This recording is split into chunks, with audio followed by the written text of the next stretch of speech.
Nalazimo se sa predsjednikom Hrvatskog košarkaškog saveza, gospodinom Stojkom Vrankovićem. Evo, gospodine Vranković, kakvi su vaši prvi dojmovi ovdje uoči kupa?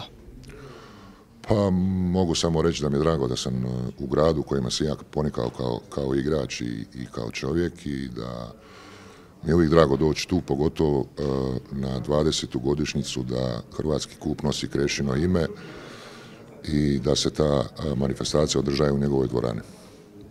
Kakvi su vam prvi dojmovi? Pa što se tiče organizacije, mislim da se ide svojim tijekom, da grad Zadar i košarkaški klub Zadar kao su organizatori kupa su napravili većinu posla i mislim da je sad pitanje samo da kup krene. Ovo je druga godišnjica da se kup održava u formatu sa 8 momčadi. To je načelno dobar potez, no smatrate li da to za sobom vuče i nekakve financijske opasnosti za same organizatore koji potencijalno mogu dovesti do toga da se ne prijavi dovoljni broj organizatora za završni turnir?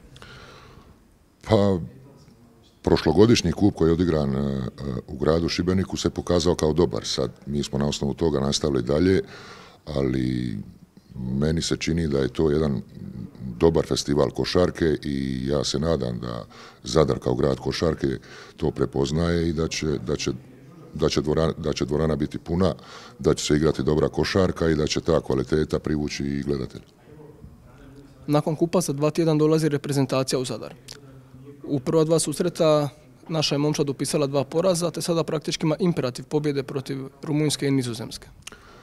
Pa slažem se da je to imperativ jer mi smo izgubili prve 2 utakmice, sad igramo 2 utakmice protiv Rumunjske i protiv Nizozemske tu u Zadru i mislim da ovaj kup će biti jedan dobar uvod za ono što nas očekuje kroz sljedećih 2 tjedna i ja se nadam da u stvari mi svi moramo biti svjesni da te 2 utakmice su nama jako bitne jer s tim sa 2 pobjede ćemo ići dalje.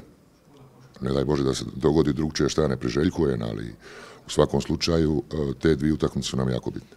Prije nekoliko mjeseci došlo je do dosta kontradiktornih izjava od ljudi iz samog saveza, konkretno gospodin Dino Radža je bio rekao da neće biti tragedija ukoliko se ne plasiramo na svjetsko prvenstvo. Dijelite li vi njegov stav? Pa ja sam nakon toga dao izjavu s obzirom da sam ipak predsjednik saveza i da ja sam svjestan svoje i situacije i funkcije koje obnašam. Međutim, mogu reći da ta izjava možda je izvučena iz nekog krivog konteksta, ali u svakom slučaju mislim da bi bila velika tragedija da se hrvatska košarkaška reprezentacija ne plasira na svjetsko prvenstvo. I za kraj jedno pitanje o izborniku Skelinu. Koliko je sigurna njegova pozicija na čelu hrvatske reprezentacije? Posljednjih dana smo bili svjedoci da mu se tresla klupa i u Splitu, na kraju je izgleda ipak ostao. Pa dobro, ja to ne bih želio komentirati šta se događa konkretno u klubu u kojem naš izbornik, činjenica da je on i dalje trener KK Splita, a on će imati maksimalnu podršku sa strane saveza i pogotovo sad u ove 2 utakmice koje su nama jako bitne, a za dalje ćemo vidjeti. Hvala puno. Hvala.